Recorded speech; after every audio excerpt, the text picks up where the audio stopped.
ஜெய் விஷ்ணு பிரமா ஏவரானார் கடவுளே ஜட்ஜி ஐயா கணக்கு நீங்கள் போட்ட கணக்கை நாங்கள் ஓலைச்சோடு பார்த்து வாசித்து கொண்டே இருக்கோம்.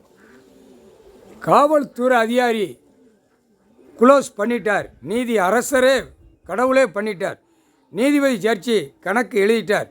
காவல்துறை அதிகாரி டெல்லி டு தமிழ்நாடு, தமிழ்நாடு டு டெல்லி கதம் முடிச்சிட்டார். அட்டாமுட்டிக்காக நீதிமன்ற கோர்ட்டிலேருந்தே காலியாகிடும், நீதிமன்ற கோர்ட்டிலேருந்தே காலியாகிடும்.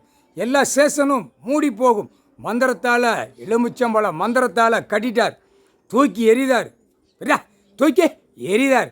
ஸ்டார் இருக்கக்கூடாது, ஸ்டாரெல்லாம் கலட்டி தூக்கி எரிஞ்சிட்டு போய்கிட்டே இல்லைன்னா போட்டினத்தை கட்டி நீதிமன்ற கோர்ட்டில் உன் ஸ்டாரை ஒப்படைச்சிரு, சரியா? அடுத்து வர்ற ஸ்டார் புது ஸ்டார் வரையில் இராணுவ முப்பட வீரர்கள் வானரப்படைக்கு தான் ஸ்டார் எல்லாமே நியமிப்பார்.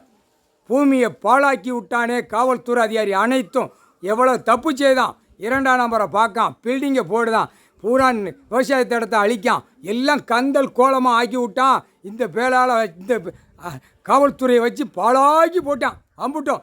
அந்த அரசியல்வாதி இரு அவனாட்டு பாழாக்கட்டும், கடவுள் சொத்து பூமியை பாழாக்கட்டும், நீ வேலையை பாரு. உனக்கு வருதா மாதம் சம்பளம், மாதம் உனக்கு 50,000 1 லட்சம் 2 லட்சம் வருதா, அதை வாங்கி நீ போய்கிட்டே இரு. கடவுள் சொத்து பூமியை அழிக்கணும், நம்ம பேப்பரை விட்டு வாங்கணும், பேப்பரை சம்பாத்தியம் பண்ணணும் அப்படின்னு விட்டு பாழாக்கிட்டான். புரியா? புரிஞ்சிக்கோடா, புரிஞ்சிக்கோ. ஒரு கொடி இருக்கக்கூடாது, எல்லாம் நீதிமன்ற கோர்ட்டில் கெடுக்கப்பா. ரோட்டு காட்டில் ஒத்த கொடி இருக்கக்கூடாது. நீதிமன்ற கோர்ட்லேயும் ஆற்ற சொல்லிட்டாரு, ஆற்றி முடிச்சிருங்க. இந்த பேகளை பூரா இராணுவ முப்பட வானரப்பட வரையில் தோண்டி உள்ளே தூக்கி எறிவார். அடி செட்டி கிராமத்தில் பிதிக்கி எடுத்து போடுவார். முக்கால்